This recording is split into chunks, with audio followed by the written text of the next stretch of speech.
नमस्कार।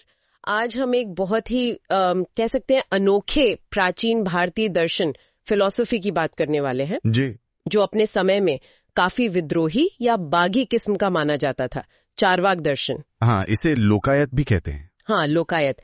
ये दर्शन अपने भौतिकवाद मटेरियलिज्म के लिए जाना जाता है और इस बात के लिए कि ये सिर्फ उसी चीज को सच मानता था जिसे हम अपनी आंखों से देख सकते हैं, मतलब एम्पिरिसिज्म पे जोर। और हाँ, जीवन के सुखों को, हिडोनिज्म को महत्व देना भी इसकी एक बड़ी पहचान है। बिल्कुल। और हाँ, बातचीत शुरू करने से पहले एक छोटी सी गुजारिश। अगर आपको हमारी ये चर्चा अच्छी लगे, जानकारी भरी लगे, तो प्लीज सब्सक्राइब, लाइक और शेयर करना ना भूलें। जी, इससे हमें हौसला मिलता है कि हम ऐसी और बातें आप तक लाते रहें। तो चलिए शुरू करते हैं चारवाक की इस दुनिया में उतरना। ये दर्शन उस वक्त की जो मुख्य धार्मिक और आध्यात्मिक सोच थी उससे एकदम मतलब बिल्कुल हटकर था। हाँ, एकदम अलग रहा थी इनकी। माना जाता है कि इसकी शुरुआत हुई लगभग 6ठी शताब्दी ईसा पूर्व, 6th सेंचुरी BCE के आसपास। सोचिए, ये वो समय था जब भारत में गौतम बुद्ध और महावीर जैसे महान विचारक भी थे। हाँ, और इसी माहौल में चारवाक ने न सिर्फ वैदिक परंपराओं को बल्कि बौद्ध और जैन मतों की भी कई बातों को सीधी चुनौती दी। बिल्कुल। परंपरा तो ये कहती है कि इसके जो शुरुआती विचार है उनका श्रेय बृहस्पति नाम के ऋषि को जाता है। हाँ, बृहस्पति। कहा जाता है कि उन्होंने सिखाया कि ये दुनिया किसी ईश्वर या देवी देवता की मर्जी से नहीं चलती, बल्कि अपने आप चलती है, अपने नियमों से, अपने स्वभाव से, नेचर से। सब कुछ प्राकृतिक है, कोई डिवाइन इंटरवेंशन नहीं है। अच्छा, एक और नाम आता है इसमें, अजित केशकम्बलिन। जी, अजित केशकम्बलिन। वो बुद्ध के ही समकालीन थे। माना जाता है कि उन्होंने चारवाक के मटीरियलिस्टिक विचारों को और ज्यादा व्यवस्थित, सिस्टमैटिक तरीके से पेश किया। और कुछ लोग तो कामसूत्र के लेखक वात्स्यायन को भी इससे जोड़ते हैं। कुछ विद्वान ऐसा मानते हैं क्योंकि वात्स्यायन ने भी सांसारिक सुख और आनंद, मतलब प्लेजर पर काफी जोर दिया था। जी। तो एक वैचारिक समानता दिखती है। लेकिन ये देखना दिलचस्प है कि ये सिर्फ भारत में नहीं हो रहा था। बिल्कुल नहीं, ये ग्लोबल कॉन्टेक्स्ट था। जी। दुनिया भर में एक तरह की इंटेलेक्चुअल फर्मेंट, एक बौद्धिक हलचल थी। जैसे देखिए, भारत में बुद्ध और महावीर थे, जी। तो चीन में कन्फ्यूशियस और लाओ त्से, उधर ग्रीस में थेल्स, पाइथागोरस जैसे दार्शनिक ज्ञान की खोज में लगे थे। हाँ, यानी हर जगह इंसान, जीवन, नैतिकता, ज्ञान, इन सब बड़े सवालों के जवाब ढूंढ रहा था। सही बात है। ये वैश्विक संदर्भ चारवाक को और भी महत्वपूर्ण बना देता है। हाँ। अच्छा, अब इसके नामों पर थोड़ी बात करें। ठीक। चारवाक शब्द के ही कई मतलब निकाले जाते हैं। हाँ है। एक तो कहते हैं चर्व धातु से बना है। ठीक। जिसका मतलब है चबाना। ठीक। शायद इसलिए कि ये पुरानी मान्यताओं को चबा जाते थे, मतलब नकार देते थे। हाँ, ये एक व्याख्या है। एक और मतलब चारुवाक से भी निकालते हैं। चारुवाक यानी सुंदर वाणी। हो सकता है उनके तर्क करने का ढंग बहुत प्रभावशाली रहा हो, उनकी बातें सुनने में अच्छी लगती हो, लॉजिकल लगती हो। और ये भी हो सकता है कि चारवाक नाम का कोई व्यक्ति ही रहा हो जिसने इसे शुरू किया। ये भी एक संभावना है, पक्के तौर पे कहना मुश्किल है। और इसका दूसरा नाम लोकायत, वो तो ज्यादा सीधा लगता है। जी, लोकायत, लोक में आयत, यानी जो दुनिया में फैला हुआ है, prevalent in the world। तो ये नाम ही बता देता है कि उनके लिए सच क्या था, बस यही लोक, यही दुनिया। बिल्कुल। स्वर्ग, नरक, दूसरी दुनिया, ये सब उनके लिए बेकार की बातें थीं। सिर्फ ये दुनिया जिसे हम अनुभव कर सकते हैं वही सत्य है। और यहीं से हम आते हैं चारवाक दर्शन की सबसे कह सकते हैं क्रांतिकारी बात पर, उनका ज्ञान सिद्धांत, एपिस्टेमोलॉजी। हाँ, कि वो सच मानते किसे थे। बिल्कुल। उनका मानना था कि ज्ञान पाने का, सच जानने का सिर्फ और सिर्फ एक ही भरोसेमंद तरीका है, प्रत्यक्ष, परसेप्शन। प्रत्यक्ष यानी जो कुछ हम अपनी 5 इंद्रियों, आंख, कान, नाक, जबान, त्वचा से सीधे अनुभव, एक्सपीरियंस कर सकते हैं, बस वही सच है। आंखों देखा, कानों सुना। अच्छा, तो फिर अनुमान का क्या, इन्फ्रेंस? हाँ, यही तो वो सबसे अलग हो गए। उन्होंने अनुमान को, इन्फ्रेंस को पक्का सबूत नहीं माना। क्यों? अनुमान तो हम सब लगाते हैं रोजमर्रा की जिंदगी में। धुआं देखकर आग का अनुमान लगाना, है ना? हाँ, लेकिन उनका तर्क था कि अनुमान हमेशा 100% सही नहीं हो सकता। हम पूरी दुनिया की हर चीज तो देख नहीं सकते ना। तो कुछ चीजों को देखकर सबके बारे में एक पक्का नियम, जनरल रूल कैसे बना ले। उनका वो क्लासिक उदाहरण है हंस वाला। हाँ, कि हमने 1000 सफेद हंस देखे तो मान लिए कि सारे हंस सफेद होते हैं। बिल्कुल।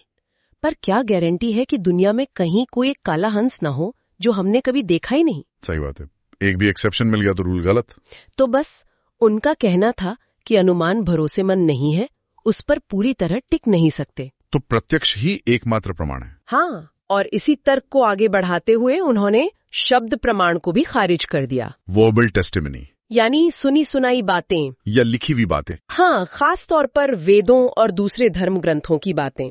उनका साफ कहना था कि ये सब बातें भरोसे लायक नहीं है। उनका क्या तर्क था इसके पीछे?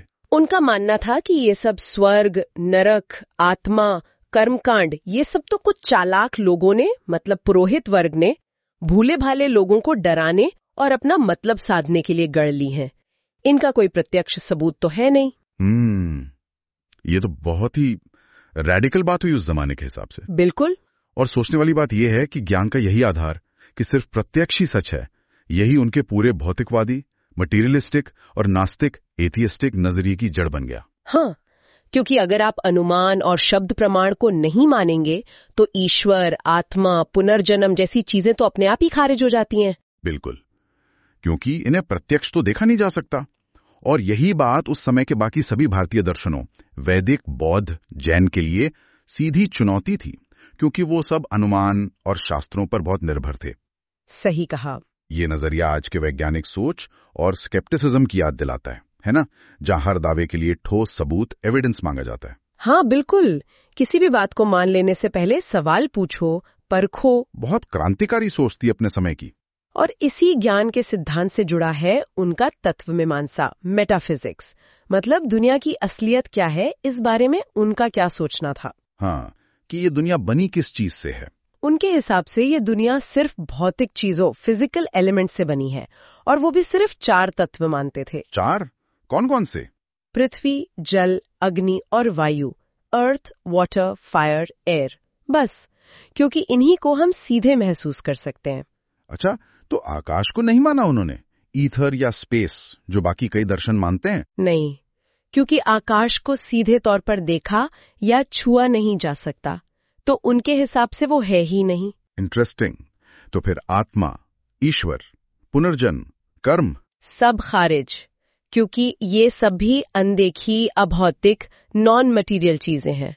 उनका सीधा हिसाब था, जो दिखता नहीं वो है नहीं। चेतना के बारे में भी उनका विचार बहुत अलग था, कॉन्शियसनेस। हाँ, ये एक बड़ा सवाल है। अगर आत्मा नहीं है तो चेतना कहाँ से आती है? उनका कहना था कि चेतना कोई अलग से चीज नहीं है, कोई सोल नहीं है, ये शरीर का ही एक गुण है, एक प्रॉपर्टी है। शरीर का गुण कैसे? उन्होंने उदाहरण दिया पान का, जैसे पान, सुपारी, कत्था, चूना, ये सब अलग अलग चीजें हैं। इनमें से किसी में लाल रंग नहीं होता। सही बात है। पर जब ये एक खास अनुपात में मिलते हैं तो इनसे एक नया गुण, लाल रंग पैदा हो जाता है। हाँ, मुंह लाल हो जाता है। बिल्कुल। तो वैसे ही जब ये 4 तत्व, पृथ्वी, जल, अग्नि, वायु, एक खास तरीके से शरीर के रूप में मिलते हैं तो उनमें चेतना पैदा हो जाती है। अच्छा, तो चेतना शरीर के संगठन से ही उपजती है। हाँ, और जैसे ही शरीर नष्ट होता है, ये संगठन बिखरता है, तो चेतना भी खत्म। ओहो। इसलिए उनका वो मशहूर कथन है, भस्मीभूतस्य देहस्य पुनरागमनम कुतः। हाँ, सुना है। मतलब जब शरीर जलकर राख हो गया तो वो वापस कैसे आ सकता है? आत्मा जैसी कोई चीज है ही नहीं जो कहीं जाए या वापस आए, सब खत्म। बाप रे, ये तो एकदम पक्का नास्तिकवाद, एथिज्म हो गया। हाँ जी। और मरने के बाद की जिंदगी का पूरी तरह से खंडन। हाँ जी। और जैसा आपने कहा, ये उस समय के भारत के लगभग सभी मुख्य दर्शनों की जड़ पर ही चोट थी। हाँ जी। चाहे वो वैदिक हों, बौद्ध हों या जैन। हाँ। वो सब किसी न किसी रूप में आत्मा, कर्म फल, पुनर्जन्म को तो मानते ही थे। सही। तो चारवाक का ये जो कट्टर भौतिकवाद था, रेडिकल मटीरियलिज्म, ये फिर सीधे सीधे उनके जीवन जीने के तरीके, उनकी एथिक्स को तय करता होगा। बिल्कुल सही कहा आपने। और यहीं से उनकी सोच और भी ज्यादा दिलचस्प हो जाती है। कैसे? देखिए, अगर पुनर्जन्म नहीं है, कर्मों का कोई अच्छा बुरा फल अगले जन्म में नहीं मिलना, कोई भगवान हिसाब किताब नहीं कर रहा, तो फिर इस जिंदगी का मकसद क्या है? हाँ, ये सवाल तो उठेगा ही। तो चारवाक का जवाब था, इसी जीवन में मिलने वाला सुख, खुशी, आनंद, प्लेजर, भविष्य के किसी काल्पनिक स्वर्ग या मोक्ष के लिए नहीं, बल्कि यहीं इसी दुनिया में खुशी पाना ही जीवन का एकमात्र लक्ष्य है। सुख ही लक्ष्य है। हाँ, उनका मानना था कि जिंदगी मिली है तो इसे भरपूर जियो, अपने इंद्रियों, सेंसेस से मिलने वाले सुखों का आनंद लो। उनकी वो एक लाइन बहुत मशहूर है और उतनी ही कंट्रोवर्शियल भी। कौन सी? वो घी वाली? हाँ, वही, यावत जीवेत सुखम जीवेत ऋणम कृत्वा घृतम पिबेत। हाँ, इसका मतलब तो लोग अक्सर यही निकालते हैं कि जब तक जियो मौज करो, चाहे उधार लेके घी पीना पड़े, मतलब एकदम हेडोनिस्टिक। हाँ, सीधा मतलब यही लगता है, पर शायद इसका गहरा मतलब ये था कि भविष्य की चिंता में या किसी काल्पनिक स्वर्ग के लालच में आज के वास्तविक सुखों को मत छोड़ो। घी उस जमाने में एक लग्जरी था, अच्छे भोजन का प्रतीक। तो संदेश ये था कि जीवन की अच्छी चीजों का आनंद लो, उन्हें टालो मत। ये व्याख्या थोड़ी अलग है। वो तपस्या करने, उपवास रखने, शरीर को कष्ट देने, इन सब चीजों को बेवकूफी मानते थे। क्यों भविष्य के किसी शक वाले सुख के लिए आज की खुशी कुर्बान करना? उनका तर्क क्या था? जीवन में दुख भी तो होते हैं। हाँ, उनका कहना था कि दुख तो है ही, पर जैसे कोई किसान इसलिए खेती करना नहीं छोड़ देता कि जंगली जानवर फसल खराब कर सकते हैं, वैसे ही जीवन में दुख आने के डर से सुख भोगना क्यों छोड़ें? अच्छा तर्क है। उनका संदेश साफ था, जिंदगी अभी है, यही है, इसे जियो, गिरो, उठो, पर आनंद लेना मत छोड़ो। लेकिन इसे सिर्फ आंख बंद करके मौज मस्ती, मतलब क्रूड हीडनिज्म समझ लेना शायद ठीक नहीं होगा। क्यों? खासकर इसलिए कि हमें चारवाक के बारे में ज्यादातर बातें उनके विरोधियों से पता चलती हैं, और हो सकता है उन्होंने उनके विचारों को जानबूझकर बुरा दिखाने के लिए तोड़मरोड़ कर पेश किया हो। हाँ, ये बात भी सही है। असल में ये दर्शन शायद इस बात पर जोर दे रहा था कि जीवन की असलियत यही है जिसे हम अभी जी रहे हैं, इसलिए इसे गंभीरता से लो, इसे मीनिंगफुल बनाओ। ये सोच उस दौर के बाकी एथिकल सिस्टम से बहुत अलग थी। हाँ, जो ज्यादातर मुक्ति या कर्तव्य, धर्म या फिर त्याग, रिनंसिएशन पर जोर देती थी। जी, चारवाक ने व्यक्ति के इसी जीवन के अनुभव और उसकी खुशी को सेंटर में रखा। लेकिन यहाँ एक दुख की बात है। क्या? कि चारवाक दर्शन के जो अपने ग्रंथ थे, मूल ग्रंथ, वो आज मिलते नहीं है, सब खो गए। हाँ, ये बहुत बड़ा दुर्भाग्य है। क्यों हुआ ऐसा? देखिए, एक वजह तो साफ है, उनके विचार इतने क्रांतिकारी थे, इतने अलग थे कि उस समय के लगभग सभी बड़े धार्मिक और दार्शनिक समूहों ने, वैदिक, बौद्ध, जैन, सबने उनका जबरदस्त विरोध किया। हाँ, उन्हें नास्तिक, अनैतिक, समाज के लिए खतरा, क्या कुछ नहीं कहा गया होगा। बिल्कुल, उनकी बहुत आलोचना हुई। दूसरी वजह शायद ये भी थी कि चारवाकों का कोई मठ या वैसा ऑर्गेनाइज्ड स्ट्रक्चर, इंस्टीट्यूशनल सपोर्ट नहीं था, जैसा बौद्धों या जैनों का था। हाँ, जहां उनके ग्रंथ सुरक्षित रखे जा सकें, उनकी पढ़ाई हो सके, परंपरा आगे बढ़ सके। तो नतीजा ये हुआ कि उनके मूल विचार धीरे धीरे खत्म हो गए। तो फिर हमें उनके बारे में पता कैसे चलता है? ज्यादातर उनके विरोधियों के लेखन से, जैसे बौद्ध विद्वानों ने या वेदांत के आचार्यों ने अपनी किताबों में चारवाक के मत का जिक्र किया, ताकि वो उसका खंडन कर सकें, उसे गलत साबित कर सकें। अच्छा, मतलब पूर्व पक्ष के रूप में। हाँ, बिल्कुल। इसी प्रक्रिया में चारवाक के कुछ विचार, कुछ तर्क हम तक पहुंच पाए। बाद के कुछ ग्रंथों में भी उनका जिक्र मिलता है, जैसे 14वीं सदी का सर्वदर्शन संग्रह या प्रबोध चंद्रोदय या जयाराशि भट्ट का तत्वोप्लव सिंह। ये तो बड़ी विडंबना है, आयरनी है ना? कैसी विडंबना? कि एक दर्शन जो सिर्फ प्रत्यक्ष प्रमाण, डायरेक्ट परसेप्शन को मानता था, उसे आज हम ज्यादातर परोक्ष सोर्सेज, उसके आलोचकों के जरिए ही जानते हैं। हाँ, ये तो है। और इसमें ये खतरा हमेशा रहता है कि उनके विचारों को सही ढंग से पेश ना किया गया हो सकता है उन्हें जानबूझकर ज्यादा नकारात्मक, ज्यादा भोगवादी, हेडोनिस्टिक या सिर्फ विनाशकारी, नाहिलिस्टिक दिखाया गया हो, ताकि लोग उनसे दूर रहें। हाँ, ये मुमकिन है। डॉक्टर राधाकृष्णन जैसे बड़े विद्वानों ने भी चेताया है कि इन विरोधी विवरणों को पढ़ते समय हमें बहुत सावधान रहना चाहिए और चारवाक को शक का फायदा, बेनिफिट ऑफ डाउट देना चाहिए। सही बात है। लेकिन इतनी आलोचना और ग्रंथों के खो जाने के बाद भी क्या चारवाक की सोच का कोई असर रहा? मुझे लगता है रहा होगा, भले ही सीधे तौर पर ना दिखे। कैसे? देखिए, स्थापित मान्यताओं, सामाजिक रस्मों, नैतिकता की जो बनी बनाई परिभाषाएं थीं, धार्मिक सत्ता थी, उन सब पर सवाल उठाने की जो हिम्मत चारवाक ने दिखाई, वो सोच कहीं ना कहीं तो जिंदा रही होगी। हाँ, एक अंडरकरंट की तरह। हाँ, हो सकता है बाद के कुछ विचारकों या समाज सुधारकों को उससे प्रेरणा मिली हो। बिल्कुल, ये संभव है। तो अब आते हैं आज के समय पर। इस सब का आज क्या मतलब है? क्या चारवाक दर्शन आज भी रेलेवेंट है? क्या लगता है आपको? मुझे तो लगता है कई मायनों में है। पहली बात, ये हमें सोचने पर मजबूर करता है कि क्या नैतिकता, मोरालिटी के लिए भगवान या धर्म का होना जरूरी ही है? बड़ा सवाल है। क्या हम इंसान तर्क, रीजन और आपसी भलाई, कॉमन गुड के आधार पर खुद अपने लिए नियम नहीं बना सकते? और दूसरी बात, ये वैज्ञानिक नजरिए, साइंटिफिक टेम्पर को बढ़ावा देता है। सबूतों पर आधारित सोच, एविडेंस बेस्ड थिंकिंग और संदेहवादी तर्क, स्केप्टिकल रीजनिंग।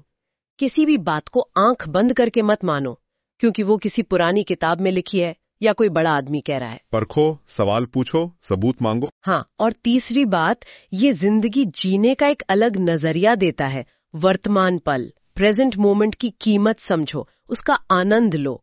और समाज, धर्म, परंपरा के नाम पर जो मान्यताएं चली आ रही हैं, उन पर सवाल उठाने से डरो मत, अगर वो तर्क की कसौटी पर खरी ना उतरें। बिल्कुल सही। भारतीय दर्शन की विशाल परंपरा में चार्वाक अपनी तरह का अकेला स्कूल है जो इतने जोरदार तरीके से प्रत्यक्ष अनुभव, एम्पिरिसिज्म और भौतिकवाद, मटेरियलिज्म की वकालत करता है। हाँ, ये बात तो है। और सत्ता, चाहे वो धार्मिक हो, सामाजिक हो या राजनीतिक, और स्थापित मान्यताओं पर सवाल उठाने का उसका जो मूल संदेश है, वो आज के इस इंफॉर्मेशन एज में शायद पहले से भी ज्यादा जरूरी हो गया है। क्यों? क्योंकि आज जानकारी का अंबार है, पर उसमें सही गलत की पहचान करना मुश्किल है।